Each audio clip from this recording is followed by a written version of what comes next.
Bom, gente, vou dar uma pincelada, porque controladoria, né, a gente já falou bastante, a gente acaba chovendo no molhado, né? Tá?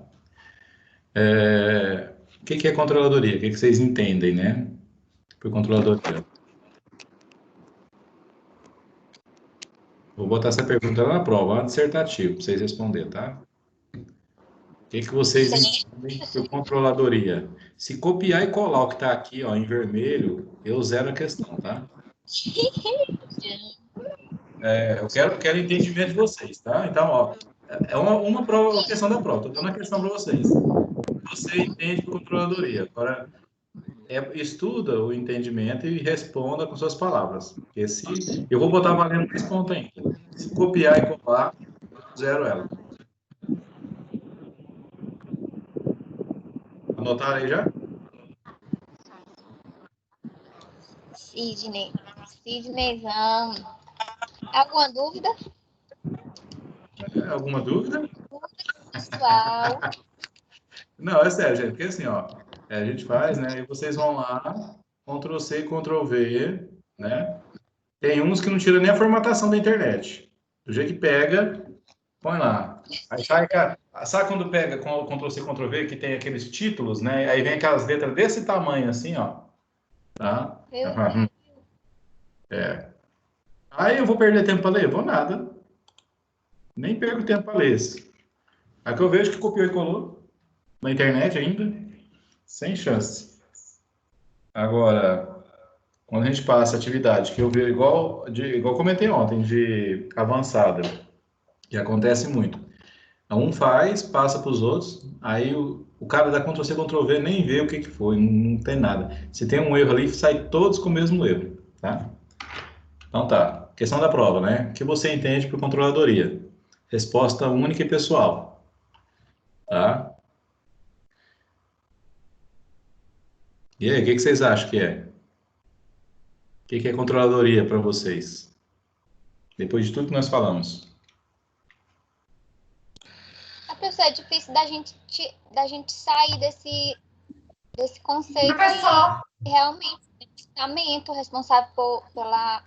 É basicamente isso aí mesmo. Não tem como a gente sair, não. Eu só não quero que coloque isso aqui, né?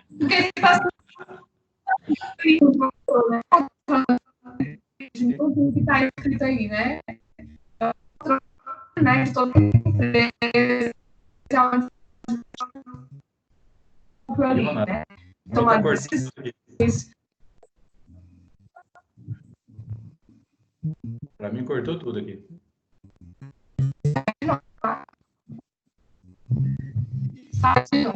Parecendo filme Tron.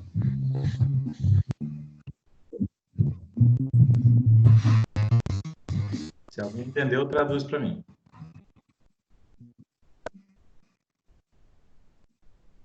Bom, vamos lá. Então, a controladoria, né, na prática, né, a controladoria é aquele departamento que vai fazer o meio de campo, né, entre tudo que acontece na empresa, né, é, e ele é um setor, né, de apoio para a alta administração. Ele praticamente é os olhos da alta administração dentro da empresa, né? Porque a alta administração pensa no que quer, né, em onde chegar, né? E a controladoria vai acompanhar para ver se isso está acontecendo, tá? Se tudo aquilo que foi pensado, planejado, se está acontecendo, tá? Então ela vai gerenciar isso, tanto que o controller, na maioria das vezes, tem muito poder dentro da empresa, né? Por quê? Primeiro porque quem tem informação tem poder, né? E como ele tem linha direta com a alta direção, né?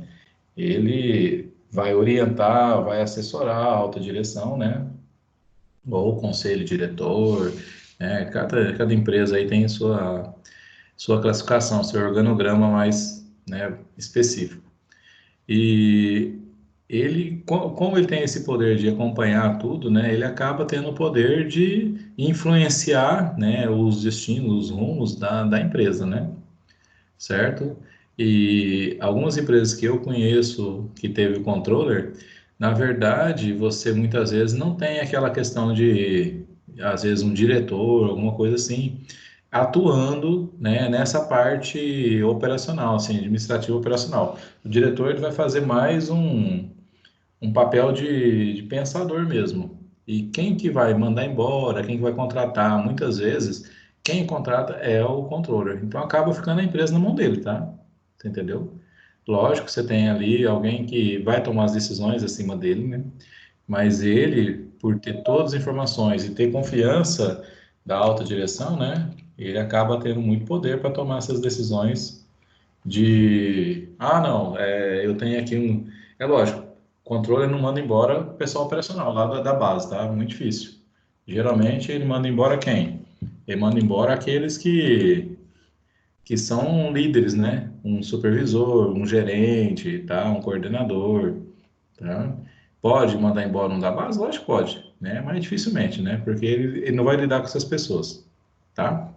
Certo? Então, o controller, como disse um aluno nosso aí na prova, é o cara, tá? E por quê? Porque ele tem conhecimento de toda a atividade da empresa, né? Ele tem as informações da empresa, porque todo o sistema gerencial é pensado em fornecer informações para a controladoria, né? Tanto o sistema gerencial como o sistema contábil. Então, você imagina, todo quanto valor, qualquer número, qualquer dado vai passar pela controladoria, tá? Certo? A auditoria vai estar subordinada à controladoria quando não está dentro, junto, né? Por exemplo, nós temos a auditoria e controladoria na motoca, né? Então, é praticamente um setor só, você entendeu? A própria controladoria, que ela tem todas as informações, ela executa a auditoria também, tá? É lógico que a gente não tem, assim, o papel de controller, né? Mas tem uma pessoa lá que é responsável e que assessora a diretoria da empresa, tá? Nesse ponto, junto com a contabilidade. Vamos lá, né? Aí a gente tem que a controladoria é uma evolução, né? Que a gente já vê ali, né? No anterior, que é o estágio evolutivo da contabilidade, né? Que a controladoria, ela vem a destacar as empresas, né, no mercado, num mercado que é cada vez mais competitivo, né? É o que a gente fala muito, pequena empresa, média empresa ou grande empresa, tá? Se você não ter controles, tá? Você não cresce. Cresce, mas às vezes você não tem aquela consistência no crescimento, certo? Por quê? Porque muitas vezes você está crescendo, às vezes, porque o mercado está muito favorável. Então, na medida que o mercado, de repente, se retrair, ou o mercado sofrer uma mudança drástica aí de opção de consumo, ou aparecer uma concorrência, você entendeu? Ou, como diz assim, né? Ou a gente ter alguma situação disruptiva, né? Que a gente até falou sobre isso, ou seja, é uma mudança de paradigma, uma mudança, assim, de negócio, da água para o vinho, de repente, você entendeu? Então, se a empresa não estiver preparada, né, não tiver controles, ela vai durar muito pouco tempo, tá? O que que é a mudança disruptiva, né? Aquela situação, tipo assim, antes eu queria andar, né, eu queria me deslocar de um lugar para outro, eu tinha o transporte coletivo como opção ou táxi, né? Por exemplo, a Imperatriz. Chegou um dado momento que surgiu o mototáxi, certo? O mototáxi facilitou, tirou muito, teve muita briga de taxista com mototaxista, né?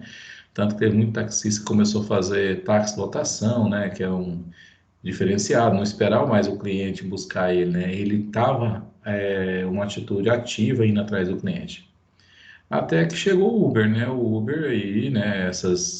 Não só o Uber, né? 99 e vários outros aí, que são mais proativos ainda, né? Por quê? Porque é uma plataforma tão bem pensada que ela é boa não somente para o consumidor, né? Para o cliente, mas também para como diz, o prestador de serviço. Porque ela mudou o conceito. O taxista, imagina, o taxista tinha que esperar uma chamada, né? Alguém chegar no ponto, solicitar o trabalho dele. Ele levava essa pessoa, sei lá, saía aí do centro e iria até na Conjunto Vitória. Depois ele tinha que voltar para o ponto dele para saber se tinha, ia ter outro, né? Ele tinha que esperar na vez ainda, tá? Porque chega no ponto, ele entra no final da fila. Aí, com o tempo, até tem aquelas empresas de radiotáxi, né? Por quê? Porque o cara já está no caminho, muitas vezes ele sabe onde ele está, então já facilita, né? O Uber já veio para mudar isso, né? Mudar de que forma? Olha, você está no aplicativo, você pode ficar até parado, né? Apareceu ali uma corrida, você já se candidata a ela, né? E para o cliente, né, isso, como o Uber, o motorista, por exemplo, né, ele vai pegar um cliente e vai levar, e já antes de levar esse cliente, ele já pegou um próximo, já se candidatou a pegar um próximo, né? Então, acaba que o cara, dificilmente, ele anda batendo carroceria, ou seja, anda vazio. Ele está sempre com um cliente, né? E isso é economia, porque você vai, você não tem que cobrar o frete de volta já do cliente, né? Que antes o taxista fazia isso. Ele cobrava a ida e cobrava a volta vazio. Então, o Uber não, ele só te cobra a ida. Porque a volta, ele já pega outro cliente que vai pagar essa volta, né? Ou para outro lugar, tá?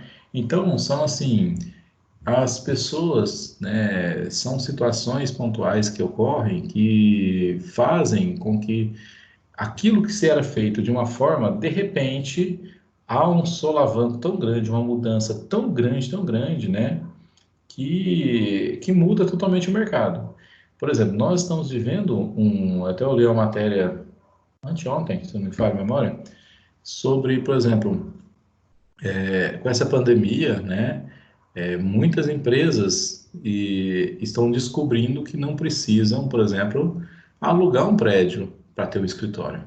Eu posso contratar funcionários, né, que vão trabalhar de casa, né, aquilo que a gente até falou, comentou, né, quando começou essa questão de isolamento social, em que as empresas, né, estão no escritório de contabilidade, essas coisas, né, estão descobrindo um lado muito bom da pandemia, vamos dizer assim, né, que é o home office. Eu ponho o funcionário para trabalhar em casa, dou metas para ele cumprir isso, entendeu? Ele vai fazer no horário que bem entender a ele, né, aquilo que é possível, e eu não tenho gasto com energia, eu não tenho gasto com deslocamento de funcionário, eu não tenho aquele risco de acidente de trabalho de trajeto, eu não tenho que gastar com um cafezinho para ele, nem com água, nem com ar-condicionado, tá? Então, tudo isso é relevante para as empresas, né? Será que as empresas vão querer voltar a ter escritório? Eu vi um vídeo de um rapaz falando que, tipo assim, em Nova York, né? As pessoas, né, estão descobrindo que é muito melhor, muito mais saudável e mais barato morar fora das cidades, né, principalmente de Nova York, do que ter que pagar, por exemplo, num quarto simples, lá com banheiro, pagar US$ 2.000 por mês, né, para poder estar perto do escritório. Quer dizer, o escritório, a tendência é mudar esse conceito de escritório, né? As empresas vão rever esse contexto. Ou preparem-se, uma mudança interessante que ele disse que vai acontecer. Por exemplo, quem tem vontade, por exemplo, de trabalhar no Google, né? Ou trabalhar, sei lá, numa Apple da vida, ou numa grande empresa internacional, a chance está Na se Netflix. abrindo. Oi? Na Netflix? Na Netflix. Ó, não, a chance está se abrindo, porque essas empresas agora, elas descobriram o quê? Eu posso contratar um funcionário de qualquer lugar do mundo, tá? Então, eu não preciso estar aonde esteja o capital intelectual. Eu posso trazer o capital intelectual até mim via remoto, você entendeu? Eu posso botar um cara para trabalhar para mim, seja aqui no Brasil, na Itália, na Argentina ou na China, tá? E o que que isso vai valorizar? Vai valorizar aquele que é competente, né?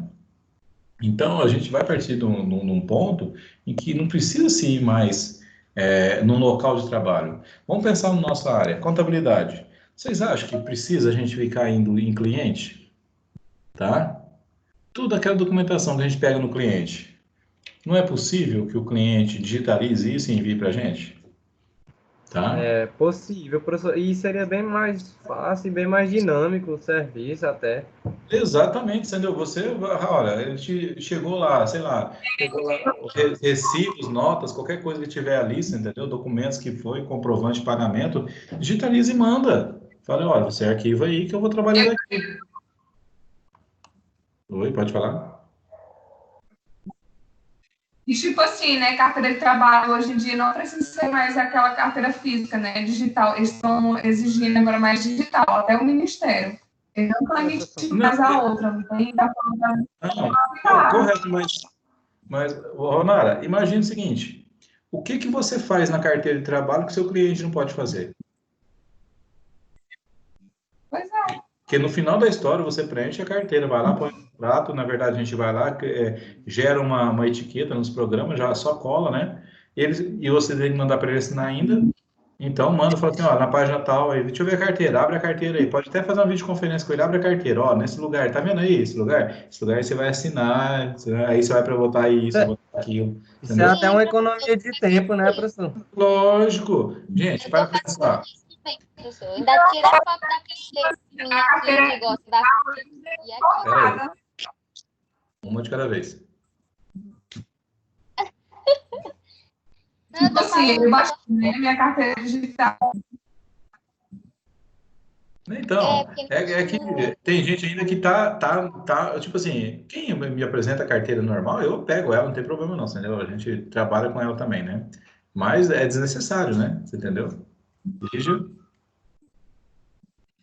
Mas o Ministério, esse dia, eu fui lá e eles que acho que daqui a um ano, eles não vão emitir mais, né? Daqui a um ano, 2 anos, a outra não vai existir mais. Só que não tem Teoricamente não. necessidade para fazer. O Porque, problema é que a plataforma ainda, porque eles ela é estão querendo tudo digital. a plataforma ainda é ineficiente, porque você abre lá, muitas vezes não tem o que realmente é, você entendeu? Ela ainda está desatualizada, né? Para alguns, né? Não é para todos, né? Mas a partir do momento que todas as empresas estiverem no e-social, aí acaba, que a alimentação de informações do e-social é muito mais confiável, né? Tá? Porque assim, então no e-social, né? Mas assim, remuneração, essas coisas ainda, não é tudo que vai, né? Tá? Mas, gente, uma coisa que eu quero alertar vocês é o seguinte: vocês sabem que vocês formando aí no final do ano, né? Turma aí do sétimo período, né? Forma no final do ano, turma do quinto ainda tem mais no final do outro ano, né? Mas vocês vão entrar em um mercado em que a concorrência vai aumentar muito. Por quê? Porque a partir do momento em que as empresas estão levando as suas atividades para o modo online, né? Para o modo remoto, as nossas também vão, tá? E aí um detalhe, a concorrência vai ser, você vai poder fazer a contabilidade de uma empresa, sei lá, aqui em São Paulo, ou no Rio de Janeiro, ou no Rio Grande do Sul. Só que os contadores desses estados também vão poder fazer contabilidade de empresa do Maranhão, entendeu? Então, abre-se uma oportunidade muito grande. Vocês têm que se preparar já para isso, tá? Por quê? Porque não tem como voltar para trás, tá? Isso não vai voltar atrás. A Receita Federal mesmo, 90% das suas demandas já são atendidas online. Então, já não depende mais de contador ficar indo lá dentro da empresa, tá? Tá? E você pode muito bem, tudo que você precisar de documento, o seu cliente vai lá, né? E digitaliza o documento, te envia, você monta dossiê e vai lá e apresenta na Receita, tá? Tudo online. Então, é uma quebra é uma disruptiva, né? Uma situação disruptiva muito grande. A gente vai, isso, assim, quando acontece uma situação disruptiva, no começo ninguém percebe que até se darem conta que mudou tudo, você entendeu? E o que vai acontecer com a gente. Não só nós, mas muito tipo de assessoria, de trabalhos assim que podem ser remotos, né? Eles vão ser com certeza. Eu vi uma pessoa, pessoal desses bambambam falando, né, que tipo assim, nós estamos sofrendo em 3 meses uma mudança que levaria no mínimo 3 anos, tá? Tipo assim, 3, 4, 5 anos, né, de desenvolvimento, de mudanças que estão acontecendo, né, em 3 meses, tá? Esse modo remoto, tudo isso, entendeu? Ainda bem que, olha só, aconteceu no momento, vamos dizer assim, adequado, vamos dizer, né? Por quê? Porque a gente tem legislação já de 2 anos aí, né? 2, 3 anos, prevendo o trabalho remoto, tudo isso. Imagina se não tivesse, né? Aí ia ser complicado, ia ter que fazer uma lei nas coxas aí, né? Mas tanto que a lei que estava, ela já preveu, agora fizeram a MP, né, prevendo isso, né, a 927, né? Então, são essas mudanças que a gente tem que antecipar, né? Quem está na empresa tem que pensar à frente, né? Entendeu? O mercado está aí, não é só o nosso mercado de contabilidade, todo o mercado, você entendeu? Entendeu? Meu amigo Professor, quer falar. Professor, minha o mão amigo aqui quer falar aí. faz mais de 30 horas, mas ninguém respeita essa mão levantada, não. Me zanguei, me Sempre a mão zanguei. é levantada, viu, Amir? Eu ia ficar, era 2 horas aí com essa mão aí, chega meu braço já tá doendo. Ei, professor, não, o senhor falou aí uns pontos, e aí, na realidade, já tinha muitas empresas grandes que já estavam já verificando isso, né? A questão é que elas tiveram que avançar muito os processos, porque foi de uma hora para outra, e aí tinha empresa que estava contratando já, criando novos, criando, como é que eu posso dizer, aplicativo, essas coisas, e o que aconteceu? Do nada deu um boom e ninguém estava esperando, mas, por exemplo, a nossa gastou milhões e milhões com o aplicativo e, ao mesmo tempo, ela deixou de gastar milhões e milhões com papel. E aí ele já falou, nunca mais vai assinar um cheque, porque o aplicativo comprou, já era, está comprado, o que tem que ter só a manutenção. E papel não, papel todo ano, ele falou, todo ano a gente faz uma grande fogueira e toca um fogo, e dava para milhares e milhares de pessoas dançar um São João com os papel. Então não é só esse o aspecto, né? O senhor joga um negócio aí, por enquanto as empresas estão gastando, mas o futuro, a economia disso é enorme. E aí um aspecto que em relação à contabilidade, que é o que a gente está trabalhando, que a gente vai se formar futuramente, um aspecto principal que eu acredito que vai ter em relação ao mercado é justamente a, as contabilidades daqui não saber, por exemplo, ter uma certa dificuldade em abrir um CNPJ que faça compra fora do país, entendeu? Saber um pouco mais do mercado interior, externo e interno. Uhum. Por quê? Porque essa legislação ela é muito abrangente. Hoje a gente tem um mercado que é muito fácil com a China. E muitas empresas dependem disso hoje aqui nesse mercado. E aí vai abrir o olhar para essas empresas identificar que agora ela não precisa ter um contador mais que é aqui de Imperatriz. O cara pode estar em qualquer lugar do Brasil. Então eles vão procurar. Qual contabilidade sabe mexer com importação e exportação? E ele vai para lá. Uhum. Os serviços hoje, esse tipo de serviço, imagina, antes você importar ou exportar, você tinha que ir lá no Rio de Janeiro, lá em Santos, depende por onde você vai fazer a entrada, procurar um escritório, conversar com alguém para poder, entendeu? Demandar muito tempo. Agora não, o pessoal está lá prestando serviço, você fala o que você quer, como é que é, você faz reunião, videoconferência, né? Hoje, o dono de empresa só viaja a passeio, a serviço dificilmente viaja, entendeu? Já era assim, né? Agora então mais ainda. Mas é isso aí. Nós temos que nos especializar, tá? Nós temos que buscar conhecimento. É, por exemplo, uma opção que muito boa que veio do Cloud, né? Que é na nuvem, né? Por exemplo, eu tenho o meu sistema desde 2018, né, dezembro de 18, na nuvem, né, por necessidade, né? Eu precisava viajar e precisava fechar folha. E aí, como é que eu caso uma coisa com a outra, né? E sendo que eu tenho que acessar um servidor local, tá? Então, com o Cloud, eu, em qualquer lugar, eu estou daqui, estou trabalhando, estou fazendo folha, estou vendo, atendendo meus clientes, estou necessidade. Então, a gente consegue essa mobilidade, né? Então, a gente não precisa mais estar aonde o cliente está, né? A gente tem que estar disponível para o cliente e se capacitar, porque na medida que as empresas precisam de um profissional mais capacitado, né? Você tem que ser esse profissional, você tem que correr atrás e ter essa habilidade que ele está esperando, você entendeu? Então a gente tem que ser esse cara, né? Quando a gente fala em controle, o cara tem que conhecer de tudo, né? Infelizmente, né? Nós contadores, a exigência sobre nós é grande, tá? Em que sentido?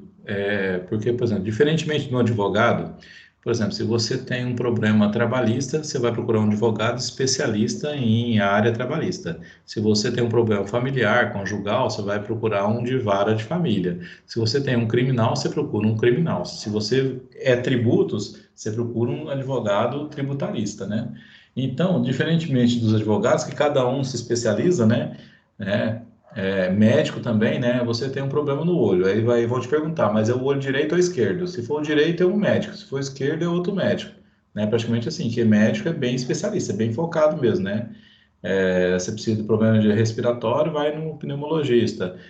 Problema intestinal, alguma coisa assim, vai no gastro e por aí vai. Então, nós contadores, né, ainda somos cobrados para sermos bons em tudo, tá? É possível? É, mas é complicado, porque ainda mais agora as nossas legislações andam mudando demais, né? Demais da conta, tá? Então, eu acredito até assim, ó, é a hora da gente se unir, né? Pega uma pessoa, pega um que é bom em uma coisa, outro que é bom em outra e fecha, né? E aí você consegue prestar um serviço muito mais eficiente, mais eficaz para as empresas. Por quê? Porque você vai ter pessoas, né? Olha, eu entendo da área do outro, mas eu sou especialista na minha, tá? Eu sou o cara na minha área, né? Então você até passa confiança, porque senão a gente corre o risco de ser igual pato, né? Pato nada, pato anda e pato voa. O que que ele faz bem? Nada, né? Nenhuma das três, tá? Ele não nada bem, não voa bem e não anda bem, tá? Então a gente tem que tomar esse cuidado. Então é hora da gente repensar isso. Eu vou fazer de tudo, né? E por que não? Eu sou bom em uma área, não me juntar com outra pessoa que é boa em outra, né? Já por causa disso, você consegue ser muito mais assertivo quando fala com o cliente. Fala, olha, peraí, eu entendo um pouquinho, mas o especialista nessa área é o fulano, né? Então vamos ver com ele aqui. O cliente, ele sente confiança em você quando você diz isso, porque ele falou assim, ó, peraí, eu não vou ser ludibriado, não vou ser enganado, vou ser passado para trás, tá? Porque tem essa questão, né? Muitas vezes o contador ou o profissional, né? Ele fala que sabe fazer, né? Mas na verdade ele faz. Agora, às vezes ele não tem um conhecimento profundo, tá? É igual também acontece quando a gente mexe com construção, né? Você tem um cara, você tem um marceneiro, você tem um pedreiro, tem um encanador, cada um é especialista na sua área. Aí tem o pato, né? Aquele que faz de tudo. A hora que termina a obra, você tá ali com tudo mal feito, tá? Tudo feito, mas mal feito, tá? Mas vamos lá, gente. Vamos dar uma passada aqui rapidinho aqui, tá? Até porque, né, eu quero que vocês depois dêem uma lida boa, né? Ó, a gente tem aí os setores, né, das atividades que a controladoria exerce bastante poder sobre, né, operacionais, comerciais, financeiro, administrativo, tributária, né? Porque todo o sistema, né, tá ali, né, à disposição dela, tá? Todas as informações, né? Então, tudo gira, né, pela empresa e tudo isso gera informação para a controladoria, tá? O objeto dela, né, planejamento, controle, registro e divulgação dos fenômenos da administração econômica financeira. Na verdade, a gente fala que a controladoria planeja, né? Planeja, assim, eu tenho um planejamento estratégico, que ela participa, ela orienta também como se vai fazer, né? Mas quem decide é a alta direção. Agora, ela vai estar lá dentro para ver se isso vai acontecer, né? E ela que vai reportar, olha, estamos aí atingindo, não estamos atingindo. Só que é o seguinte, viu, gente? Todo poder tem responsabilidade, né? Como dizia lá o tio Ben, né, no Homem-Aranha, né? Todo poder gera responsabilidade. Por quê? Porque se você tem um poder, né, você vai ser cobrado por isso, tá? E você não vai conseguir fugir disso, não tem jeito. Vamos lá, a atribuição dela é exercer o controle das atividades de uma entidade, né? Então, controladoria é controle, nada mais que isso, entendeu? Nós, se perguntar, é igual perguntar assim, ó, quem controla o caixa? A pessoa que está no caixa. Então, ela tem que saber tudo que entrou e que saiu, certo? Quem controla o estoque? É uma pessoa no estoque, então ele tem que saber tudo que entrou e saiu. O controle tem que ter todas essas informações em mãos, né? Quanto que entrou de caixa, quanto saiu, quanto entrou de estoque. Ele vai fazer isso? Não, ele vai acompanhar, né? Então, ele tem ferramentas, tem sistemas, né? Tem aí métodos, né, para fazer esse controle, tá? O que é controle, né? Controle nada mais é que você imaginar algo, como que ele tem que acontecer, e aí você vai acompanhar para ver se está acontecendo daquela forma, né? Então, você vai controlar, certo? E, por exemplo, a gente tem controle de caixa, controle de estoque, controle de frequência de funcionário, né? Controle de faturamento, controle de pagamento de contas. Então, tudo isso você tem. Você gera um controle para tudo. Ah, se a gente vai, por exemplo, na produção, controle de produção, quanto que produziu, quanto que gastou para produzir, entendeu? Então, se você não tem controle, você não tem informação confiável, você não sabe o que está acontecendo com a empresa, tá? Imagina o seguinte, vamos lá, o Lamir aí é fábrica, né? Produz, faz um produto, né? E para fazer esse produto você tem matéria-prima, tá? Se você não controlar a quantidade de matéria-prima gasta, o seu custo vai lá em cima e você nem percebe. A hora que você vê, você já está com um problema grande, um buraco muito grande, você entendeu? Tá? Então, a gente tem que, todo gestor, não só gestor, tá, gente? Né? Vamos lá, para a gente ser um bom gestor, a gente tem que ser bom em gerir a nossa vida, né? Vocês fazem controle da vida de vocês, principalmente a financeira, né? Aí que está um detalhe. A gente não quer, não, a gente se nega a controlar nossa vida, mas a gente quer controlar a vida de uma empresa, né? A gente quer, não, quer ser um gestor, quer ser um controle de uma empresa. E a sua vida? Como você controla a sua vida? Você sabe o que você ganha? Você sabe o que você gasta? Como gasta? Onde gasta e por que gasta? E se esse gasto é produtivo ou não, né? Porque na empresa é isso, na empresa a gente vai ter que ver quanto que ela recebe, quanto que ela ganha, né? As receitas dela e ver todos os gastos. E se esses gastos estão gerando mais receita, se são produtivos, né? Não adianta eu criar um gasto somente por gastar. E aí, isso serve para quê? Serve para nada, né? É a mesma coisa na vida da gente. Se você gasta à toa, sinto muito, você não está valorizando o esforço que você fez para ganhar esse dinheiro, tá? Simplesmente é isso. Não vou entrar em detalhes, né? A gente poderia ter muitos exemplos para isso, mas quando você não valoriza o seu próprio dinheiro, né? Você gasta, mas é meu, eu gasto do jeito que eu quiser. Sim, né? Veja o valor que você dá a si próprio, tá? E na empresa a mesma coisa, ok? É pior ainda, né? Porque é muito mais volume de dinheiro, muito mais pessoas ali dependentes, tá? Então, tudo isso é importante, tá? A controladoria, né? Como que ela é estruturada, né? Ela pensa assim, como a gente já falou em controle, né?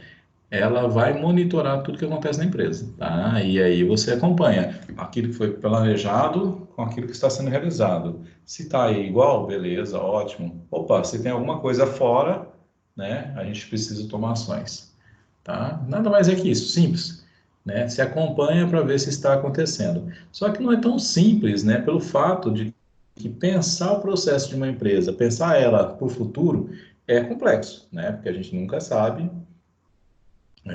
como que vai ser o futuro dessa empresa, né? Tá? A gente não tem como saber prever o futuro com certeza. Por isso que fala, né? Se fosse certeza, não estaria prevendo, né? Então, previsão é sujeito a falhas, né? Mas aí a gente pensa como que a empresa vai agir e a gente vai acompanhar para ver o que está acontecendo. Peraí, gente.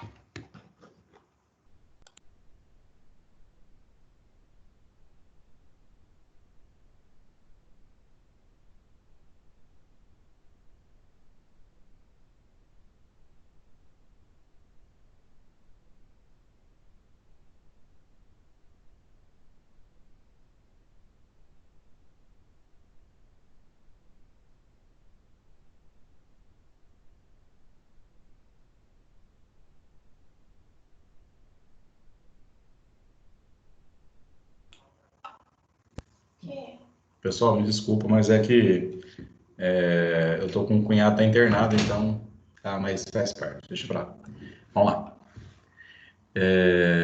Então, gente, quando a gente vai pensar em estruturar um setor de controladoria, Primeiro, né, eu não posso limitar o acesso desse setor às informações, tá? É a mesma coisa assim, ó, vamos pensar numa empresa aí, vamos pensar lá na empresa do Lamir. De repente o pai dele fala assim, ó, Lamir, você vai ser o controle aqui agora. Ah, mas ó, se não quero que você faça nada no caixa, o caixa é responsabilidade minha, não quero que você mexa lá na produção, a produção é responsabilidade de outra pessoa. Olha, como é que ele vai controlar alguma coisa se ele não tem acesso a informações, tá?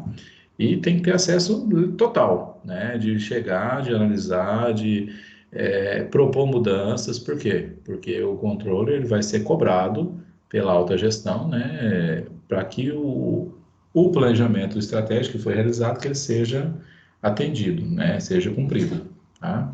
Então, se ele vai ser cobrado, ele tem que ter liberdade, tem que ter poder para isso, e porque a responsabilidade vai ser cobrada dele, tá? Ok? Vamos lá. Aqui a gente tem as atribuições da controladoria, né? Estabelecer, coordenar, manter plano integrado de controle, né? Medir a performance, ou seja, o que está acontecendo, né? Ó, entre o que foi aprovado, o que está acontecendo, você entendeu? Se tem alguma coisa fora, tem que reportar, né? Ver a eficiência dos objetivos do negócio, se isso é efetivo ou não. Proteção dos ativos da empresa, né? Uma coisa que o controle faz muito é isso, né? Porque assim, quais os ativos, né? Não fala só em imobilizado, né? Fala em estoque, fala em caixa, né? Tudo que a gente olha no balanço patrimonial do lado ativo, tudo isso é sujeito a controle, tá bom?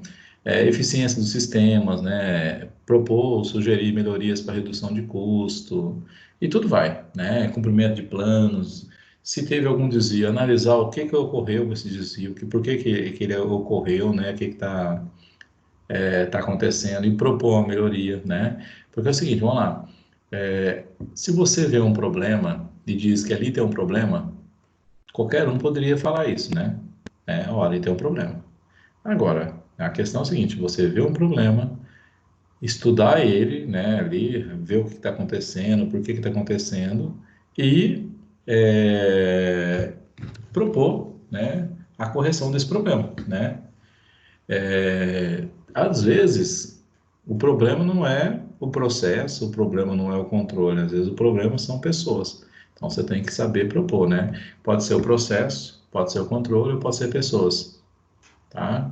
Então tem que conseguir analisar e ver o que está acontecendo aí. E aí propor soluções, né? Como eu disse, se for você, numa empresa, é contratado para resolver problemas. Para trazer problema, qualquer um traz. Agora, para resolver, isso é que faz a diferença. Tá bom? Vamos lá, né? Essa questão aqui, ó, geralmente coloca ali toda a prova, né? Entre aquelas que ainda não são praticadas, né? No Brasil, na plenitude, né? A gente ainda não tem acentuado a valorização do comportamento ético, né? A nossa contabilidade social ainda são poucas empresas que têm, né? Contabilidade ambiental, então, menos ainda, né? A administração da informação, muito pouco, né? As empresas estão começando aí agora, entendeu? E função de consultoria de alto nível, né? Então, isso aqui ainda a gente começa a caminhar, né? Porque ainda mais agora que com essa mudança que a gente está sendo impelidos a fazer, né? A gente tem que mudar, a gente tem que se destacar, porque igual que nós comentamos, né? Chega um momento em que a nossa concorrência vai aumentar bruscamente, né? Então, os bons vão se sobressair e os ruins vão sofrer, tá? Planejamento estratégico, né? A gente tem o nível estratégico, lá em cima, na alta direção, né? Presidentes, sócios, diretores vão pensar, né? Aonde que a empresa vai chegar, quando vai chegar, por que vai chegar lá, né? Aí temos o plano tático, que a controladoria ela atua nos dois, né? Ela ajuda a planejar, a fazer o planejamento estratégico e vem pensar aqui no plano tático como que vai resolver isso, né? Como que vai fazer, né? Tá? E aí tem um plano operacional, né? Então, o que fazer, né? Então, um pensa por que e quando, o outro vai pensar em como, e o último vai pensar o que fazer, né? Que é o que vai carregar o piano operacional, né? Então, Existe futuro para a empresa sem uma dessas partes? Dificilmente, né? A empresa tem que estar alinhado os 3 níveis aí, né? Tanto tático, como estratégico, como operacional, porque se eu tirar um deles aí, eu vou sobrecarregar o outro ou vou ficar uma empresa ineficiente, tá? Função básica da controladoria, comparar resultados gerados pela atividade com o que havia sido projetado, né? Simples, tá? Se a gente chove no molhado. O que consta planejamento estratégico, né? Conjunto de objetivos, finalidades, metas, diretrizes fundamentais e planos para atingir esses objetivos, né? É simples, gente, é pensar onde a empresa vai estar, como vai estar, quando vai estar, né? E criar as condições necessárias para isso, tá? Não adianta também falar assim, olha, eu quero que a empresa abra 3 novas filiais aí em 5 anos.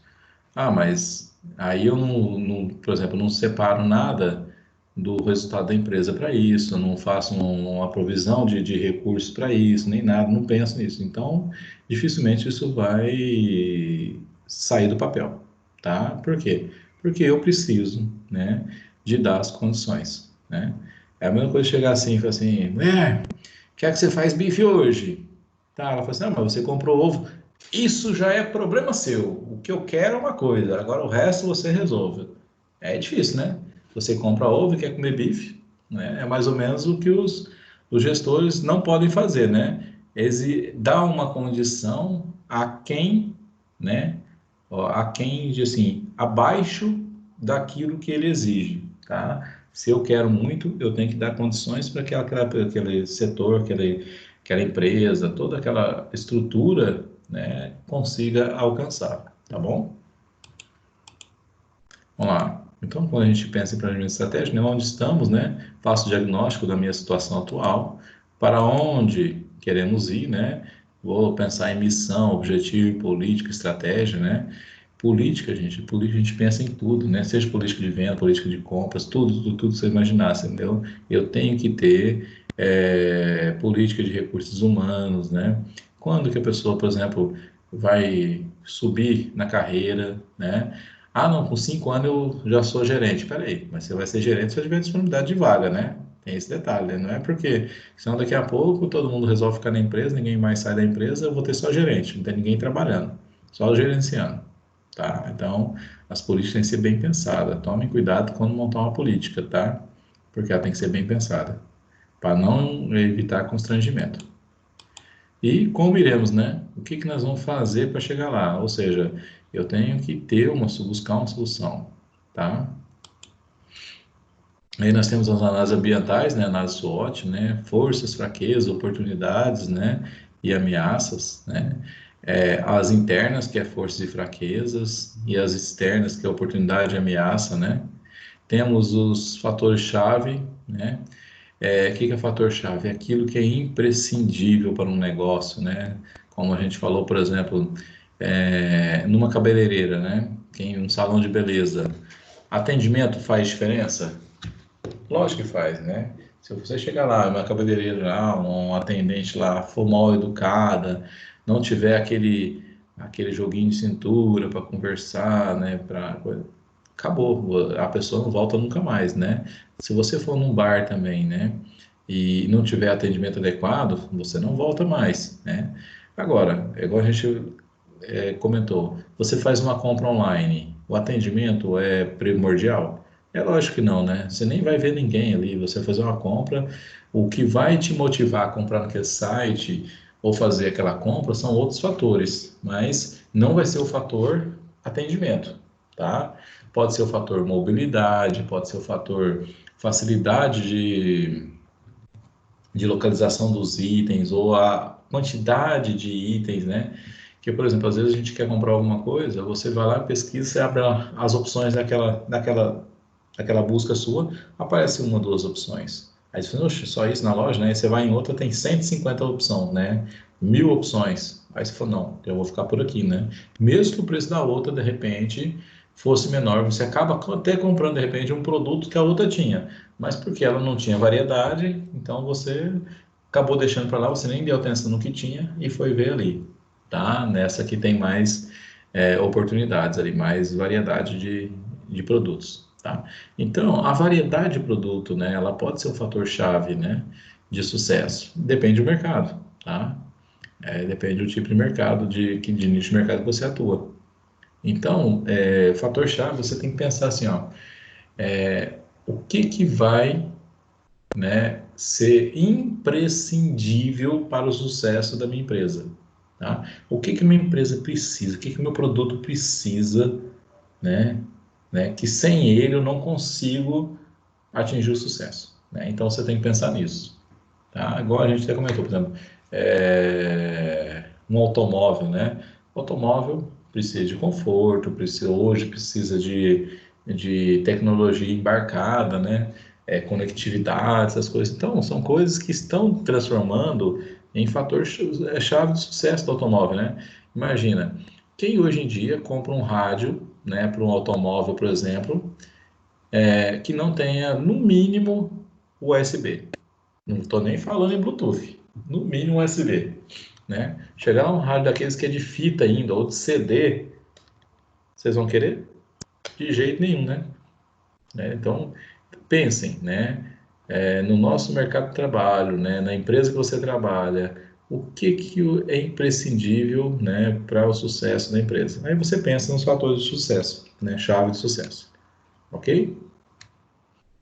Quando a gente entra nas variáveis críticas, né, ambientais, tanto as internas como externas, nas externas a gente tem as ameaças e oportunidades, né? Então, ameaça, o que é? Tudo aquilo que vem de fora que eu não tenho como controlar, mas tenho que me pensar, né? Então, por exemplo, como ameaça, a gente pode ter, por exemplo, um aumento aí de impostos, né? Aumento de dólar quando eu faço importação de matéria-prima, ou quando eu vendo para fora, né? O dólar, a variação do dólar pode me afetar, né? Então a gente tem que pensar nisso, né? As oportunidades, né? O que tem ali fora que pode me dar oportunidade, né? Quando a gente fala, por exemplo, um concorrente, ele é uma ameaça, né? Já uma mudança de mercado pode ser uma ameaça, ou eu posso transformar isso em oportunidade, né? É aquela história, o copo está meio cheio ou meio vazio, né? Depende do ponto de vista. Eu posso ver ali como uma ameaça ou ver como uma oportunidade, certo? Aí as internas, né? Tudo aquilo que nós temos de forte ou de fraco, né? Eu até falo muito que, tipo assim, o funcionário, ele pode ser um ponto forte da empresa, como pode ser um ponto fraco, né? O pessoal sempre diz que o funcionário é ponto forte. Às vezes, eu penso que o funcionário pode ser um ponto fraco. Porque se o meu atendimento for ruim, o meu ponto fraco é o atendimento. Isso depende de pessoas, tá? Mas isso é dentro da empresa. Ó, a minha localização pode ser um ponto forte, né? Ou um ponto fraco. Depende, né, como se faz a análise, né? Do meu produto, a qualidade dele, a pontualidade, tudo isso, tá? E a gente tem aqui, ó, um resumo, né? Ó, ameaças, né? Concorrência, mudança de lei, alterações culturais, né? Oportunidade diferencial de marca, capacitação de pessoal, propostas inovadoras, né? E por aí vai, tá? Ó, como fraqueza, falta de pessoal qualificado. Aí eu penso que eu posso ser também força se eu tiver pessoal qualificado, né? Estratégia, né? É o que é como sair do ponto A e chegar no ponto B, né? E nem sempre, para ir do ponto A para o ponto B, nem sempre isso é uma reta, tá? Muitas vezes pode ser uma parábola ou pode ser até eu ter que fazer um triângulo para chegar lá nisso, tá bom? Por quê? Às vezes eu tenho que sair fora da curva para me preparar, né? E chegar lá com mais bem colocados, entendeu? Ou desviar de alguns obstáculos que a gente pode acontecer também, tá?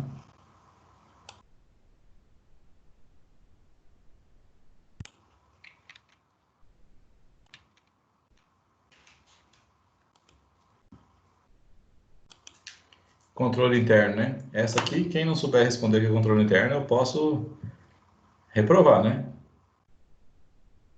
Certo? Tem alguma dificuldade, gente, para saber o que é controle interno?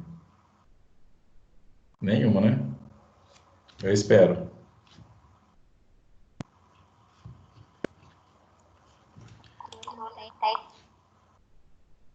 Que é controle interno, né? Ó, agora esse aqui, ó. O controle interno, ele deve ser útil, prático e econômico, tá? Ele tem que ter uma finalidade. Eu tenho que saber para que eu vou fazer esse controle.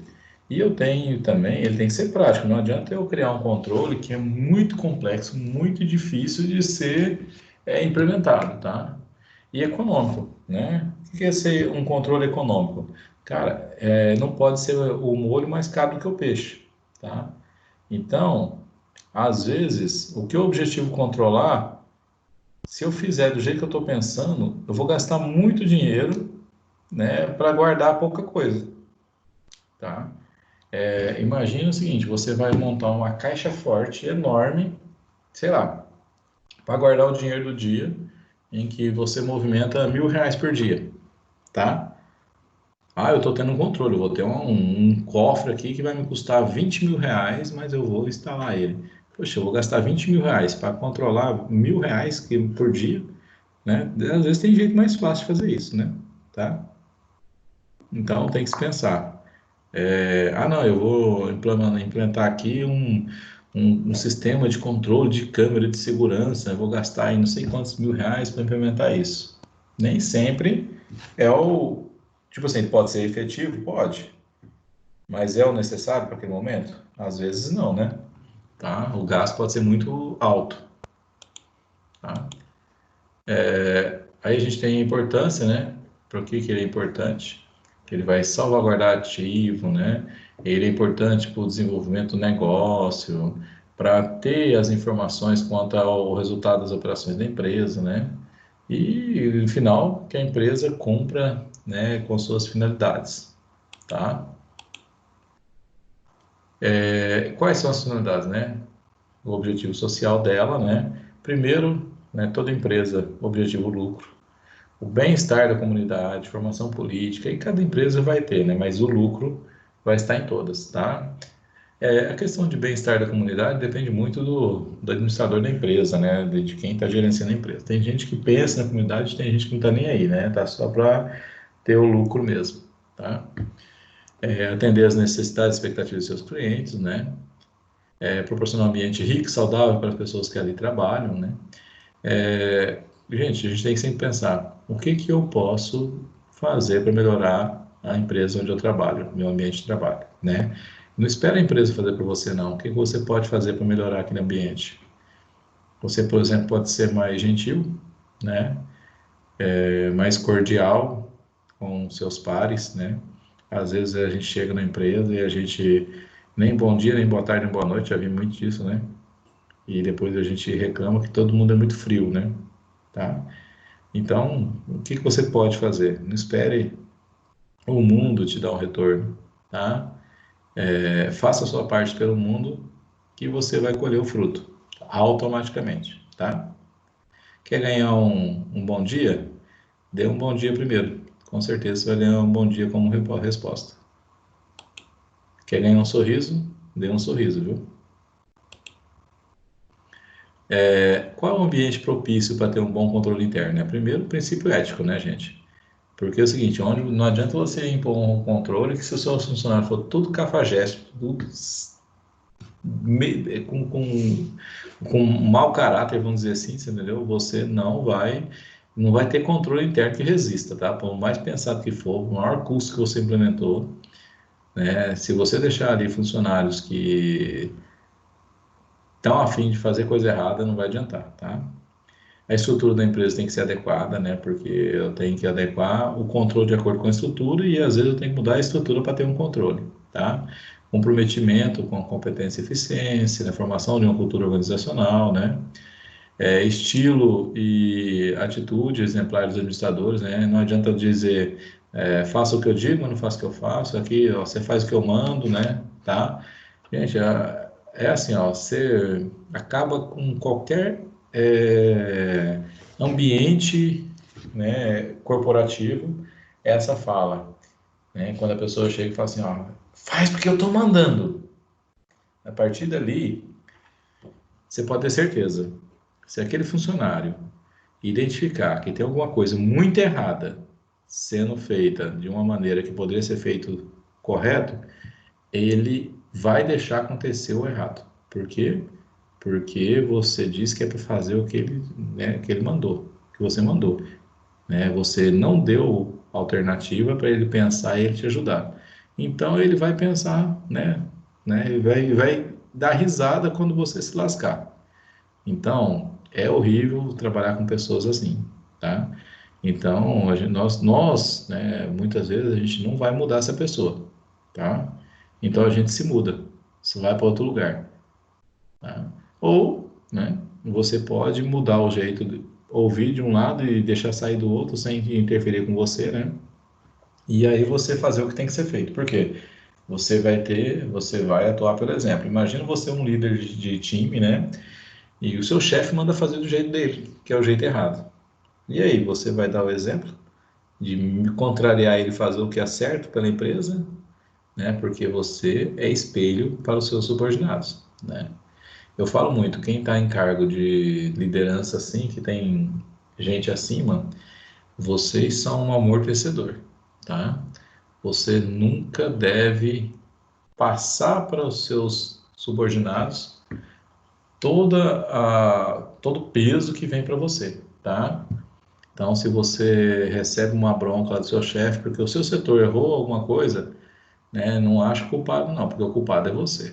Porque você é o líder, então se os seus liderados erraram, a culpa é sua, tá? Por quê? Porque você tem que preparar eles bem, né? Porque a força de uma equipe, ela é refletida pelo estilo de sua liderança, pela competência do seu líder, né? Tá? Então, vocês pensem bem, ok?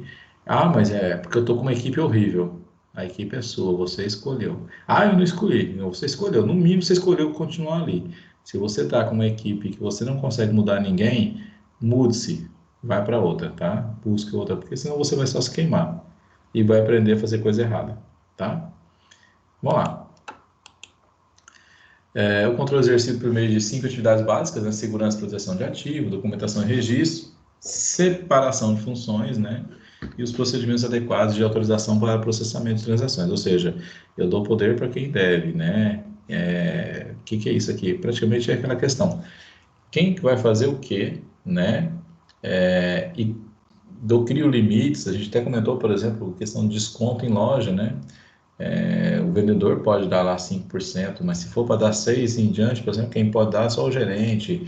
Acima disso, sei lá, só um outro gerente aí mais acima dele, por aí vai, tá? Então você cria processo, né, para fazer as transações. Por exemplo, em sistema contábil, né, quando a gente contrata um trabalhador novo, né, você nunca na vida, pelo amor de Deus, você nunca pode ir lá no sistema criar um usuário para ele dando poder para tudo, tá? Não faz isso não, porque se ele fizer uma caca lá, ele pode deletar a empresa inteira, tá? Ou pode ir lá e mudar algo que a hora que você for ver lá na frente já deu um prejuízo enorme para a empresa, tá? Imagina que ele mudou de repente sem querer, sem saber, né? Tem uns curiosos demais, mudou vamos dizer, um parâmetro de apuração de imposto, tá? Ou um parâmetro de tributação que gerou aí na emissão da nota fiscal um imposto a maior, tá? Então, geralmente quando você pega um novato, cria lá um perfil de novato, sabe? Olha, seu perfil vai ser esse. Então você deixa ali, aquele, se você tiver mais confiança nele, você vai migrando o perfil dele para um perfil cada vez acima, tá? Algumas situações, por exemplo, excluir empresas de sistema, né? Isso aí tem que ser muito restrito, tá? Não pode ser qualquer um, tá? Acesso à parte de departamento pessoal, né, das empresas. Não pode ser todo mundo, tem que ser somente quem vai trabalhar com isso mesmo, porque são informações ali que são confidenciais, né, gente? Na verdade, todas as informações contábeis são confidenciais, mas tem algumas que, imagina que eu estou no escritório e nesse escritório tem uma empresa que um amigo meu trabalha, eu posso lá ficar futricando para saber o salário dele, essas coisas, né? Olha, se não for da minha alçada, eu não tenho nada que ver, tá? Então, cuidado. E verificações independentes, né? Que seria aí a gente fazer uma auditoria ou buscando informação, confrontamento de informação, tá? Os tipos de controles internos que a gente tem, né? Eles objetivam aí salvaguardar os bens, direitos, fidedignidade dos registros financeiros. Fidedignidade dos registros financeiros, tá? Exemplo, sistema de autorização e aprovação de transações, princípio de segregação de função, controle físico sobre os bens e informações e custódia de bens e direitos, né? Tá? Quem trabalha com mecânico, tá? A gente tem um problema muito grande com mecânico, né? Ou com motoristas, por exemplo, que você dá ferramentas para ele trabalhar, tá? É um problema. Você vai lá, compra uma ferramenta de primeira qualidade, o filho da mãe vai lá, leva para casa e aí depois compra outra para botar no lugar. Ele nunca compra uma coisa boa para botar no lugar, tá? É sempre uma coisa velha ou uma coisa de terceira, quarta qualidade.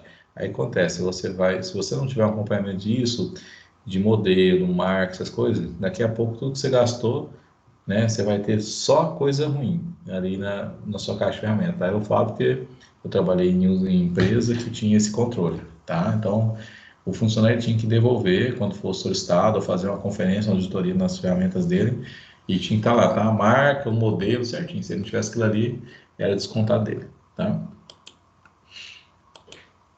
Vamos lá. Aí nós temos questão de modelo de gestão empresarial, né? Entendeu? E o modelo de gestão, ele influencia muito, né, nas empresas. Não existe um modelo que você vai aplicar em todas as empresas, tá? Que todas são iguais, não existe, tá? Cada empresa tem o seu modelo. Posso aplicar um modelo de outra empresa? Posso, mas eu vou ajustar ele de acordo com a minha necessidade, tá bom? Então, sempre vamos buscar aí os conceitos, né? Eficiência e eficácia, né? Que é sempre aquela briga, né? O que que é ser eficiente, o que que é ser eficaz, né?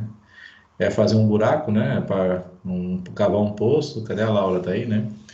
Para achar água, né? Se eu cavar bem um poço, sou eficiente. Se eu achar água, eu fui eficaz. Ou seja, eu atingi os objetivos, né? Tá? Posso ser eficiente sem ser eficaz, sem ser eficaz. Dificilmente eu sou eficaz sem ser eficiente, tá? Aí temos, dentro desse modelo de gestão, o modelo de gestão da empresa vai ser muito variável de acordo com o perfil dos seus administradores, né? Sejam os donos ou o administrador aí contratado. Por quê? Porque ele tem os valores dele, tem aquilo que ele acredita, então tudo isso vai interferir, né? Nas atitudes, né, da empresa, né? Por exemplo, se você tem né, um diretor de empresa, que ele tem um, um conhecimento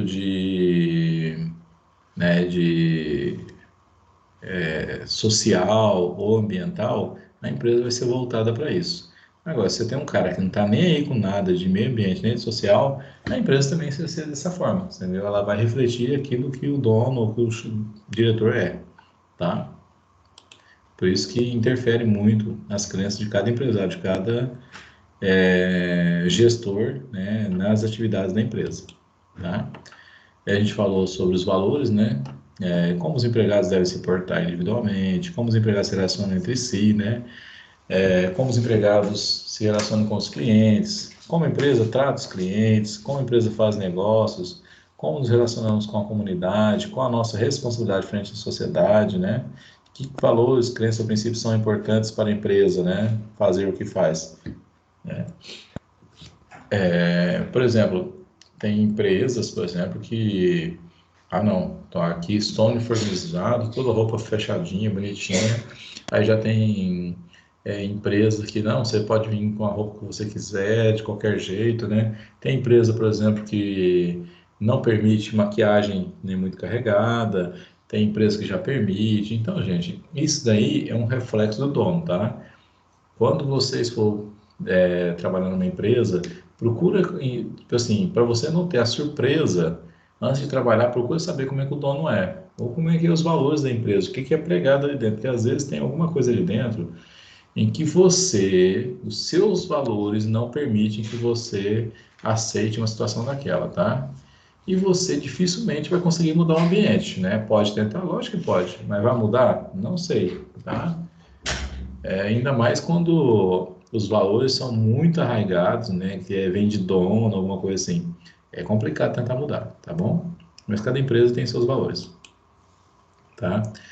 Aí a gente tem que a empresa é um sistema aberto, né? E então ela vai sofrer interferência, né? Vai sofrer aí muita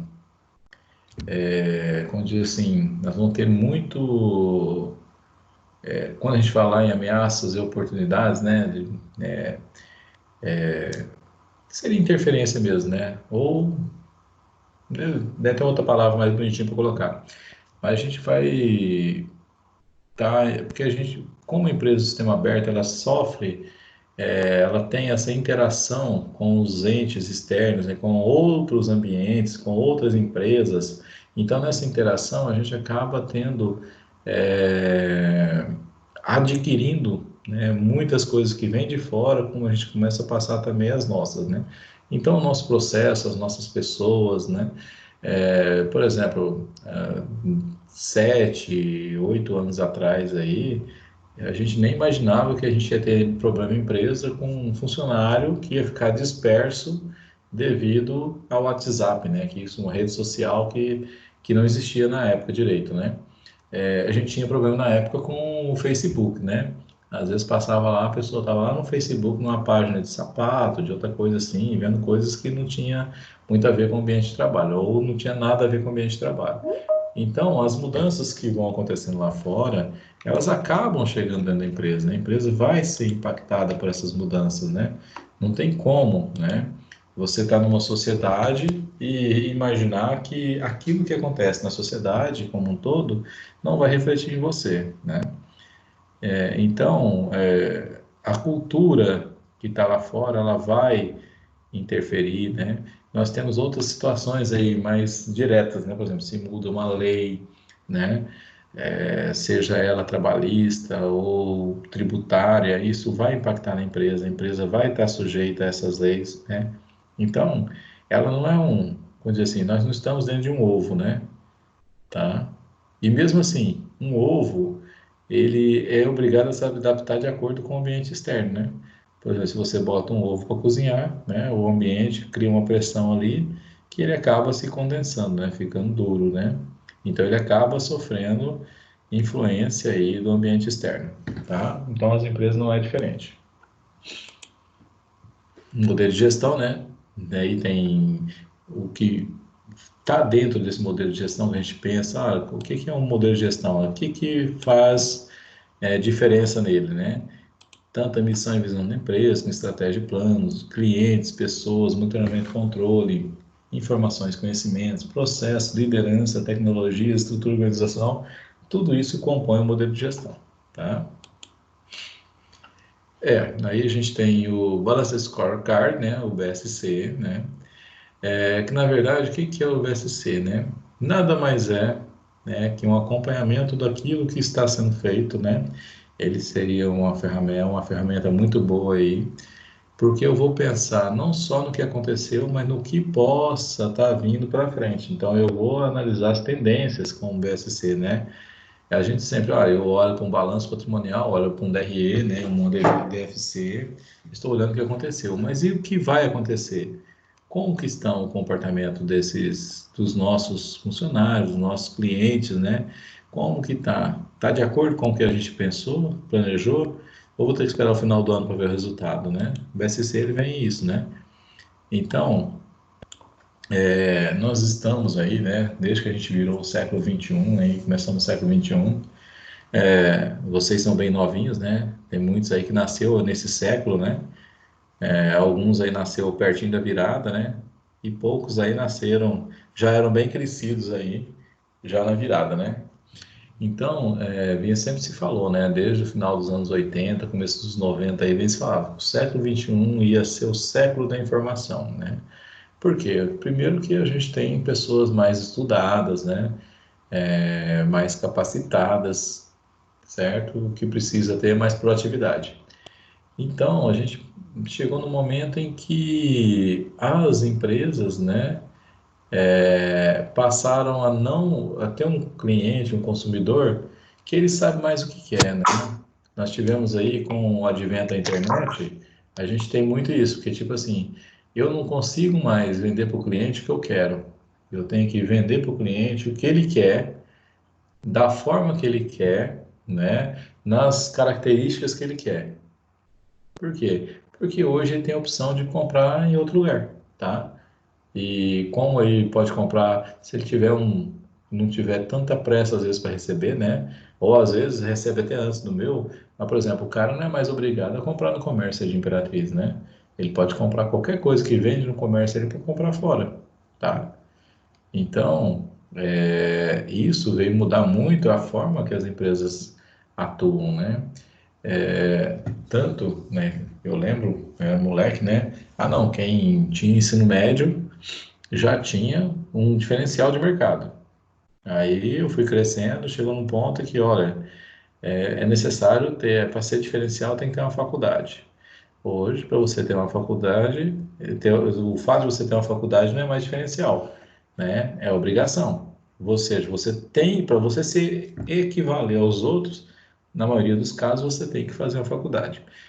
Tome cuidado, tá, gente? A gente ouviu uma frase uma vez e eu assino embaixo, né? Nem todo mundo precisa fazer uma faculdade, tá? Depende muito do tipo de negócio que você vai empreender, né? Que você vai desenvolver. Lógico, que conhecimento de gestão, de tudo isso é outra história. Mas às vezes você gasta tempo para fazer uma faculdade, né? Vamos pensar aí, o cara vai lá e faz uma faculdade de engenharia, mas a vontade, o que ele quer mesmo é botar a mão na massa e ser eletricista. Então ele não precisaria fazer engenharia, tá? Ele poderia fazer um curso aí na área de obras, alguma coisa assim, né? Que melhorasse a capacidade dele e a recolocação dele no mercado, né? E desse mais habilidades, né? Fazer um curso de gestão. A gente vê muito que esses profissionais liberais, muitas vezes, não têm conhecimento de gestão, tá? Então, eles não sabem quanto custa o negócio, eles não sabem se organizar de forma a, como se diz assim, de forma a sobreviver mais tempo, né? Por quê? Porque muitas vezes ele acha que está ganhando dinheiro e na final da história está perdendo, tá? Então precisa ter. Então, gente, está aí, um nicho de mercado muito bom. Lógico, tem que convencer eles a aceitar a participação de vocês, tá bom? Vamos lá. Em resumo, né? Os relatórios fantásticos focalizam o passado, enquanto que na era do conhecimento, né, se preocupa com o futuro, tá? E isso, o Balanced Scorecard, né, ele está totalmente voltado para isso, né? Que ele vai complementar aquelas medidas financeiras com o quê? Com o fato de medidas de desempenho, né? Para ver se antes eu esperava analisar o financeiro para ver o que aconteceu e tomar a decisão. Com o Balanced Scorecard, eu vou vendo o que está acontecendo, né? E tomo as decisões já, vamos dizer assim, com o trem em movimento. Não espero ele parar para analisar, tá bom? Ó, estratégia em ação, ou seja, né, é tirar do papel os planos e metas estratégicas das organizações difundidos por todos os níveis da organização, né? O mais difícil é assegurar que todos os funcionários participem efetivamente de sua execução diária, tá?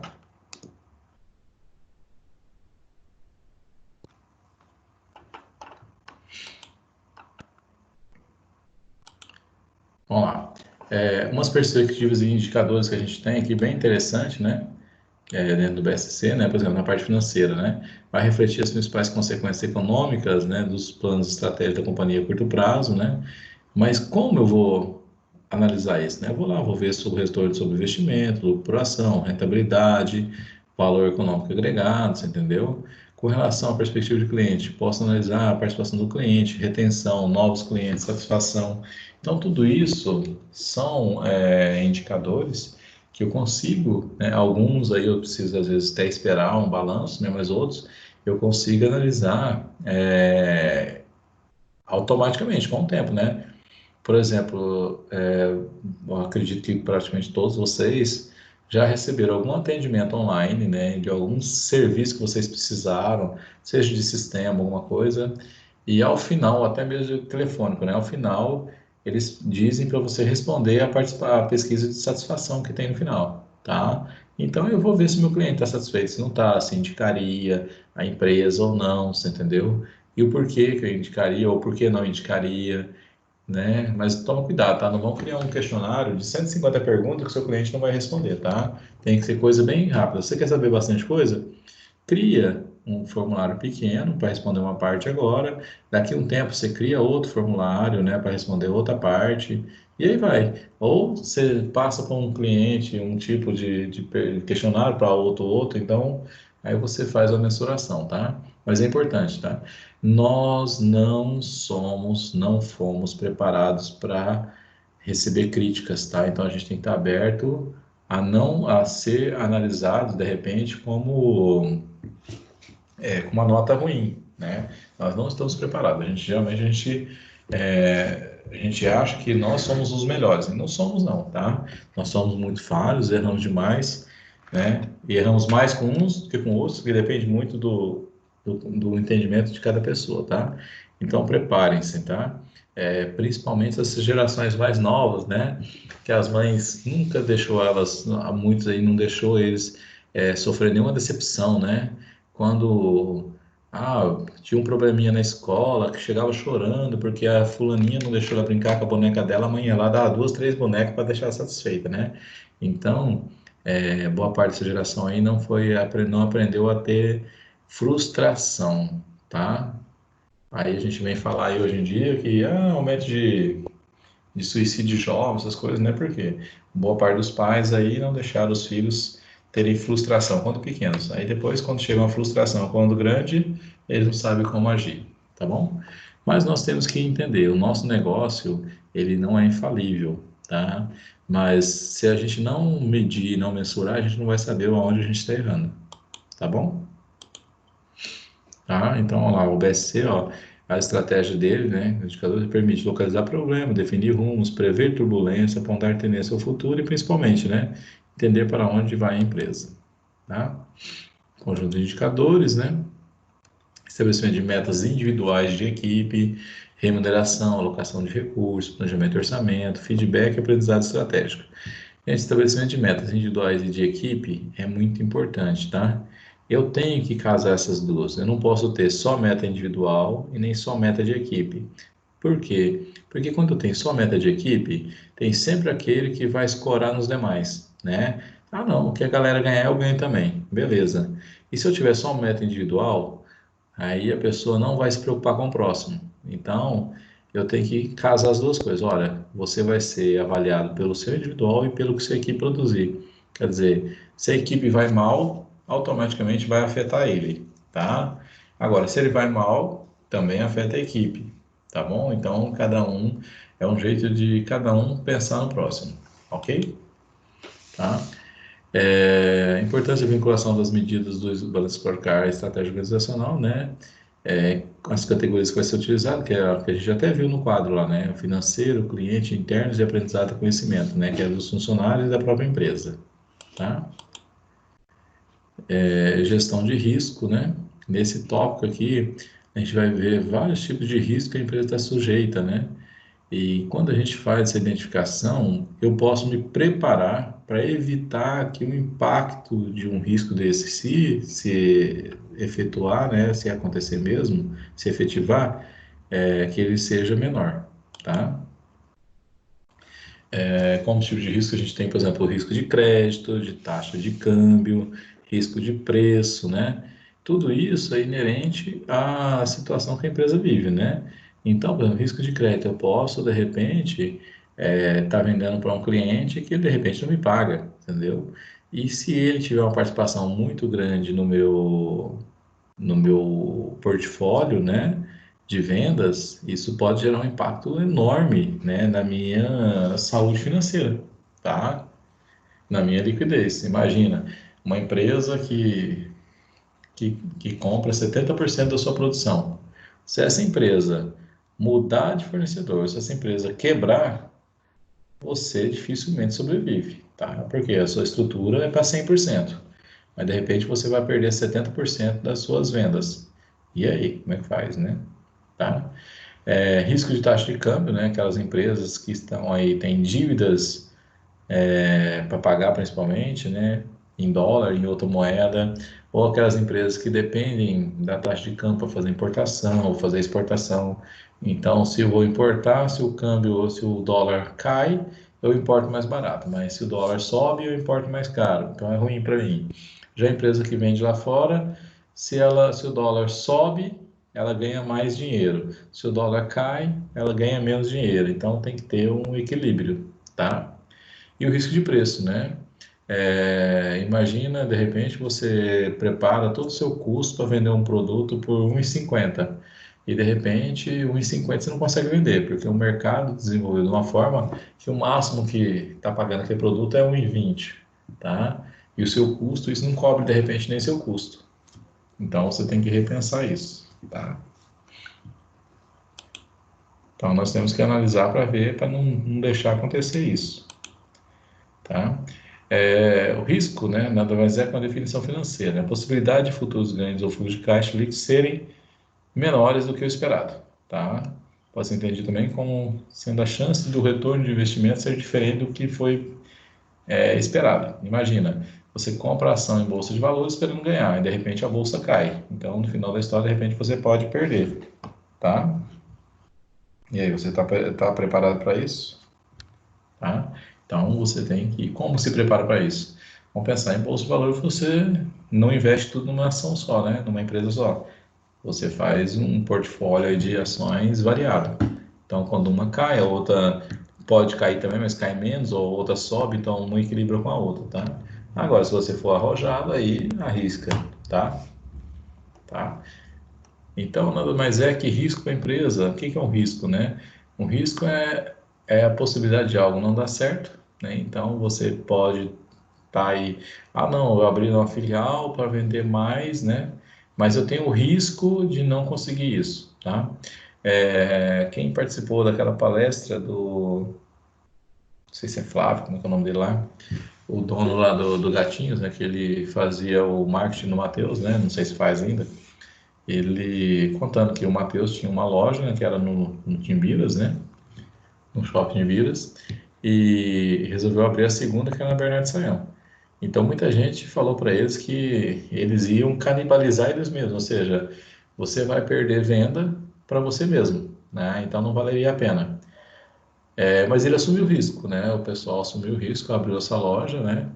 E contra todos os prognósticos, na verdade, o que aconteceu? A loja da Bernardo Sayão, ela não tirou a venda da loja do Timbiras, muito pelo contrário, ela foi aumentar as vendas do Timbira, tá? Então, como eu disse, eu tinha uma perspectiva, essa perspectiva foi muito melhor do que o esperado, e o risco não se concretizou. Poderia concretizar? Poderia, tá? Então, quando você pensa em fazer um tipo de trabalho, alguma coisa, para tudo tem risco. Tem o risco de não dar certo, tá? Risco de intermediação financeira, né? Que a gente tem vários aí, né? Variação de taxa de juros, risco de mercado, de crédito, operações fora do balanço, tecnológico, de câmbio, liquidez, de insolvência, né? Tudo isso a gente abordou bem aí, né? Anteriormente. Tá? Quando a gente vai estar numa empresa, nós precisamos pensar aí que essa empresa precisa se desenvolver, precisa crescer, e para isso ela precisa de investimento. E aí, onde investir, como investir, da onde investir, tá? Então a gente tem que pensar muito bem nisso. Por quê? Porque dinheiro não está fácil, né? E eu tenho que pensar no retorno que isso vai dar lá na frente. Todo mundo, quando faz algum investimento numa empresa, ele pensa justamente isso, né? Quanto isso vai me dar de retorno e quando ele vai me dar de retorno, esse retorno, tá? Porque, por exemplo, se você investe no equipamento e gasta 1 milhão, você quer pegar 1 milhão de volta, né? Em quanto tempo? Tá? Vamos lá. Você faz aí abre uma franquia de uma lanchonete qualquer, sei lá, do Bob's aí da vida, do Subway, McDonald's, né? Você faz um investimento, esse investimento não é baixo. Então eles têm um payback, né, que é um retorno disso, né? Quando que vai acontecer o retorno disso? Ou seja, aquilo que você investiu vai demorar um tempo para dar lucro, e esse lucro para você ter de volta vai demorar quanto tempo? Se eu não me engano, no McDonald's, se eu não me engano, eu acho que é 3 a 5 anos, alguma coisa assim, dependendo muito do mercado onde você vai atuar, né? Tá? Então, você está disposto a investir aí, sei lá, 2, 3 milhões para esperar 3, 4, 5 anos para pegar esse dinheiro de volta, tá? Então a empresa tem que pensar nisso, porque dinheiro não é fácil, tá? Quando a gente fala em aplicação de capital, né, nós já citamos, né? Investimentos para aquisição de máquinas, né, ferramentas, compra de terrenos, construção de prédio, campanha publicitária, pesquisa e desenvolvimento, sistemas e tudo aí vai, tudo isso é investimento que muitas vezes, né, a gente chama de investimento de capital, que eles usar um termo antigo aí, né, investimento de grande monta, né, ou seja, de muito valor, que vai depender de muito dinheiro, tá? Então, campanha publicitária, não estou falando assim, não, vou ali, vou anunciar na Mirante aí, fazer 3 inserções por dia, não é isso, né? Mas, de repente, você faz uma campanha que essa campanha te custe aí 5, 10, 15 milhões aí, né? Tem campanhas aí, eu vou fazer uma campanha que eu vou investir em propaganda aí nos estádios aí do futebol brasileiro, tá? Então, você vai mensurar quanto tempo você vai ter de retorno dessa exposição da sua imagem, né? Tá? Que propaganda é isso, né? Você ficar com a sua marca na mente do consumidor, né? E quando ele vai no mercado, em algum lugar, vai utilizar, né, um produto seu, do concorrente, ele vai pensar, por que que eu vou escolher um ou outro? Eu lembrei desse, eu vou tomar esse, né? Tá? Eu vou comprar esse. Então, tá? Agora, tudo depende também de como a empresa se comporta no mercado, né? Por exemplo, quando a gente fala em meio ambiente, né? Que hoje em dia a gente tem uma geração, né? E até a geração X, né? A geração Y, né? Estão vendo aí uma mudança de conceito muito grande com relação ao meio ambiente, né? A gente já tem pessoas, né, instituições, organizações que combatem as empresas que não demonstram preocupação com o meio ambiente, certo? E como diz assim, é um fator chave em alguns mercados, né? Essa questão de ambiental, né? Já tivemos aí, por exemplo, né, que eu acredito qualquer um, né, de nós, quando se falava em trabalho infantil, né? A gente sempre foi contra, né? Não, e a exploração de trabalho infantil, a exploração de trabalho escravo, né? Ninguém aceita, né? De certa forma. Só que, tipo assim, hoje já se é comum, né? Penalizar as empresas e até mesmo as empresas que não fazem uso de trabalho infantil terem um selo que identifica isso, né? E a gente está entrando também na era do meio ambiente, então as empresas também têm que ter esse controle, né? Essas atitudes de evitar, né, deixar muita pegada, né, com relação ao meio ambiente, né? Pegada é aquilo assim, que nós consumimos, né, produtos, insumos da natureza, né, em todo o processo, nós temos insumos que vêm da natureza, tá? Independentemente. A questão esses insumos acarretam muita degradação, pouca degradação, nenhuma degradação, na cadeia produtiva, né, total, até chegar no cliente, no consumidor final. Qual que é a devolução que a gente faz disso para o meio ambiente, né? Então, tudo isso a gente tem que levar em consideração, porque as pessoas estão começando a analisar isso, né? Levar em consideração, quando se fala de uma empresa, esses pontos, tá? A preocupação que ela tem. Porque quando você se preocupa com o meio ambiente, na verdade você está demonstrando que você se preocupa com as pessoas, tá? Como um todo. Por quê? Porque sem um ambiente adequado, as pessoas também não vão ter uma qualidade de vida adequada, ok? Tá? Aí alguns conceitos necessários, né? O que é meio ambiente, né? E a gente tem o meio ambiente que a gente conhece como aí tudo que nos cerca, né? E temos o meio ambiente de trabalho, né? Que é onde a gente passa a maior parte da nossa vida, muitas vezes, né? Nossa vida laboral aí, né? Durante ela, a gente passa mais tempo no trabalho, muitas vezes, do que com a própria família, do que até mesmo dormindo, né? diz que a gente passa mais tempo dormindo. Não. Tem gente que dorme aí 5, 6 horas por noite, mas passa 8 horas dentro da empresa, né? No mínimo, né? Se almoçar na empresa, ainda passa mais 1 ou 2 horas lá na empresa, tá? Então a gente passa muito tempo aí. Imagina você passando 10 horas por dia na empresa, né? Durante 20 anos, né? Faz as contas. Ou 30 anos, faz a conta de quanto tempo da sua vida você ficou nessa empresa, tá?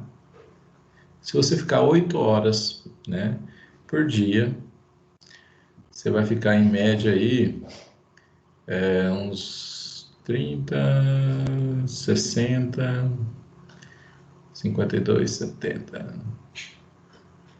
Você vai ficar em torno de 260 dias na empresa por ano, mais ou menos, tá? 260 dias em média. 20 anos, você passou aí 5.200 dias. Então, é como se você ficasse aí em torno de uns 14 anos, mais ou menos, chutando aí, uns 14 anos direto na empresa, tá? É tempo demais, viu? Vamos lá. 14 não, tô doido, né? 8, uns 7 anos mais ou menos direto na empresa. Imagina se botou você na empresa hoje, só tirar daqui a 7 anos, tá? Aí nós temos o desenvolvimento sustentável, né? Que surgiu lá na década de 70, né? Que começou, já tinha essa ideia, né? De que a natureza, ela precisa de ter a reposição, né? O pessoal tem muito daquele ditado, né? No mundo, nada se cria, é, nada se perde, tudo se transforma, né? Na natureza, professor. Você já Na ouviu, hein? natureza. Então, então me ajuda aí. Na natureza, nada se cria. Nada se cria, nada se perde, nada se cria, tudo se transforma. Exatamente. Eu sabia que eu tinha ouvido em algum lugar. Acho que foi o Mourão que me falou mesmo. Obrigado pela ajuda. Porque quando a gente pensa nesse lado, a gente tem que pensar o seguinte, né? Nós mesmos, como pessoas, né? Lembra lá da cultura, organização da empresa, né? Que depende das pessoas que compõem a empresa, né? Nós, muitas vezes, a gente vai fazer uma compra, muitas vezes a gente não faz uma compra consciente, né? A gente compra produtos que, chegando em casa, nós vamos ter que descartar totalmente com as embalagens. E como, infelizmente, na maioria das nossas cidades a gente não tem uma coleta seletiva, muitas vezes todas essas embalagens, todo esse material vai para o mesmo lugar, né? E muitas vezes vai ser queimado, ou vai virar compostagem, essa compostagem vira aí um líquido preto fedido aí que pode poluir os lençóis freáticos, né? Então a gente tem que ter essa consciência. E se eu só consigo levar essa consciência para a empresa se eu tiver ela, tá? Então a empresa vai ser o reflexo das pessoas que estão dentro dela, tá? E o desenvolvimento sustentável é isso. Olha, quanto que eu tiro da natureza e o que que eu devolvo para a natureza? Por exemplo, quem já teve a oportunidade de passar aí pelo menos um mês em fazenda ou em um sítio, ele sente uma sustentabilidade muito grande de quem mora, né? Ou pelo menos quem morava em sítio antigamente, né? Porque muitas vezes você quer uma verdura, um legume, você tem ali na própria horta, né? E você vai lá, casca, tipo assim, plantou lá um chuchu, alguma coisa, usou, não quero a casca. O que você faz com essa casca? Você joga no lixo? Não joga, você vai lá e joga na horta de volta. Então você devolve aquilo que você não usa para o próprio meio ambiente, né? Entendeu? Então é um ciclo sustentável, né? E você trata, você cuida, né? É muito interessante. Então, eu acho que todo mundo aí tinha que ter um animalzinho de estimação assim, de fazenda para poder cuidar ou uma plantinha para cuidar, para ver, dar mais valor, né? Que a gente daria mais valor, tá? Vocês viram, eu vi uma matéria um dia dizendo que tem muita criança que não sabe que o leite vem da vaca. Acho que é uma máquina que produz o leite, tá? Aí deixa quieto. O custo de sustentabilidade de um produto, né, que é o custo real dele, muitas vezes a gente não vê o que que é esse custo, né, o que que é esse custo desse produto, né, porque é o seguinte, eu tenho que pensar um produto não só aqui nesse momento, que foi pensado, né, todo o impacto que esse produto tem. Imagina, quando vocês fazem uma compra da China, por exemplo, né, qual o custo ambiental dessa compra, né? você está obrigando que o seu fornecedor despache isso ou via aérea, né, por um avião, ou via marítima, mas isso vai sair lá da China e vai produzir aí monóxido de carbono, né, até chegar aqui no Brasil, né? Qual que é o custo ambiental disso? Tá? Já pensar nisso?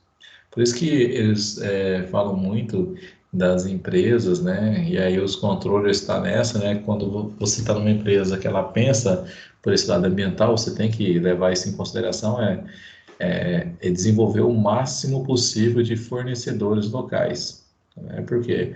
Porque quando você tem fornecedor local, você tem um impacto ambiental muito menor. Uma coisa é um insumo que você precisa, sei lá, vamos pensar, sair aí de Axixá para chegar em Imperatriz. A outra é sair lá do Rio de Janeiro para chegar em Imperatriz, né? Então, uma vai andar aí 25, 30 quilômetros aí, né? A outra vai andar 2.000, 3.000 quilômetros. Qual que é o impacto? Ah, mas lá é mais barato. Sim, mas quando você pensa, tem um viés aí ambiental forte, você leva isso em consideração. E você pode vender esse entendimento para o seu cliente. Seu cliente, de repente, pode falar assim, ah, mas por que o seu é mais caro? Porque assim, que eu compro local. Eu gero renda, eu gero emprego local e eu gero menos poluição. Aí o seu cliente ele vai começar a avaliar isso. Ah, mas o outro é mais barato. Sim, pode comprar no outro.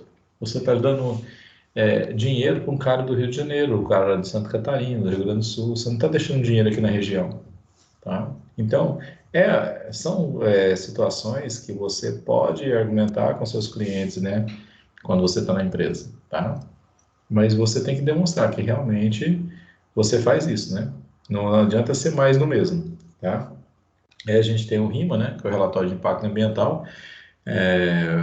Toda vez que você tem uma atividade que tem o risco de ter impacto ambiental, né? De acordo com as legislações, você tem que fazer esse relatório, tá?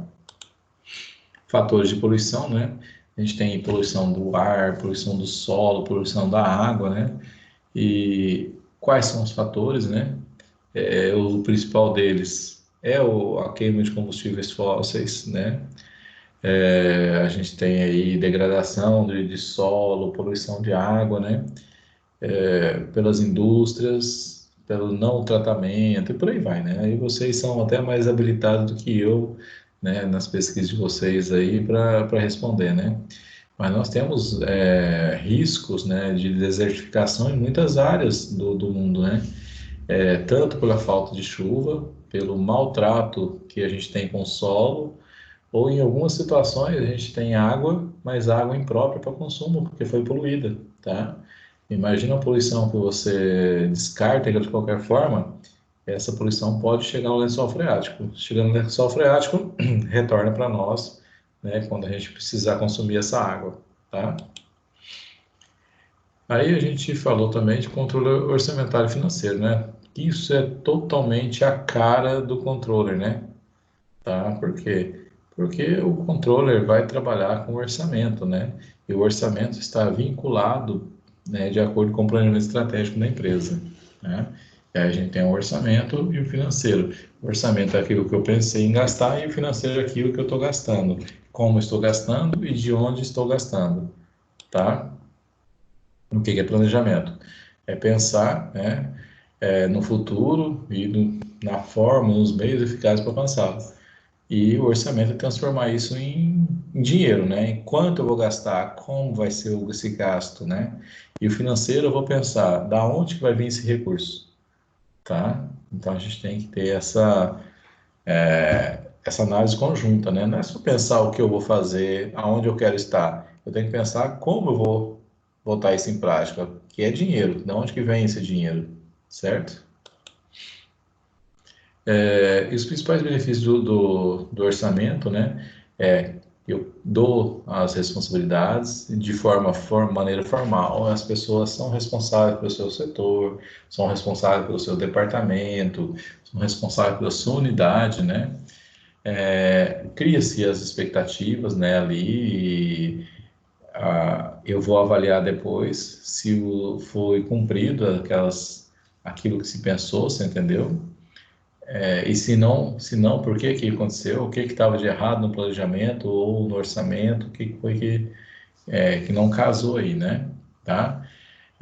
Ajuda os administradores, né, a trabalhar de forma efetiva para que os objetivos sejam alcançados, né.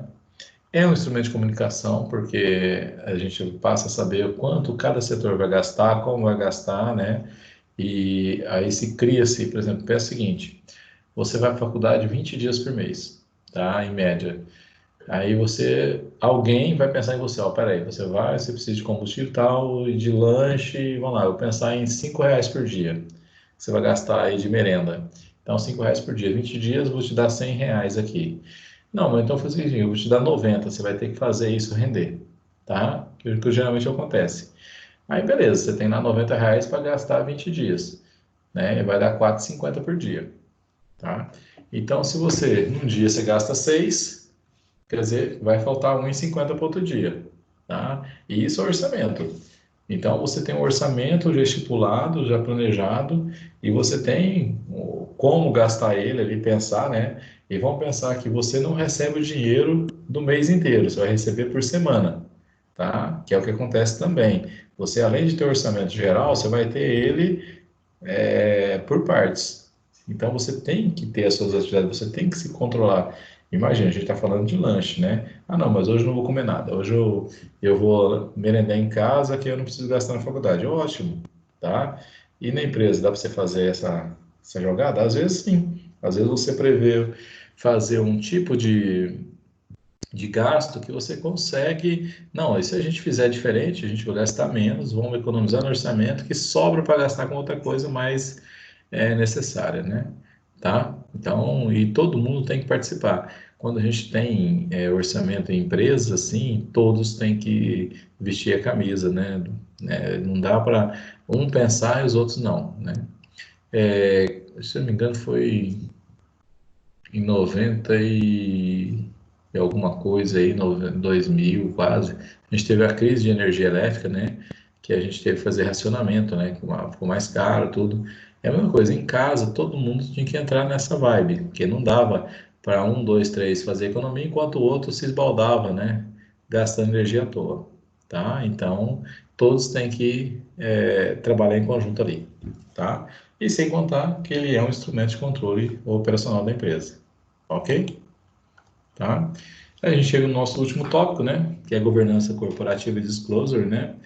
Então, o que que é governança corporativa, né? São todos aqueles mecanismos, né? Tanto internos como externos, que querem harmonizar, né? A relação entre os gestores e acionistas, tá? Evitar, né? Porque já há uma separação, né? Tipo assim, geralmente o acionista ele não está na empresa, o gestor está lá. Então ele quer que aquelas informações que chegam sejam transparentes, tá? Sejam claras, objetivas e tempestivas, tá? Então governança é cumprir tudo aquilo que é necessário para um bom desempenho, né, frente à empresa, que a empresa não tenha problemas, ok? E o disclosure, né, é a evidenciação disso, né? Ou seja, Esse tipo de assunto aí caiu da minha prova de quinta-feira. oh, que bom. E aí? Deu certo? Acertou?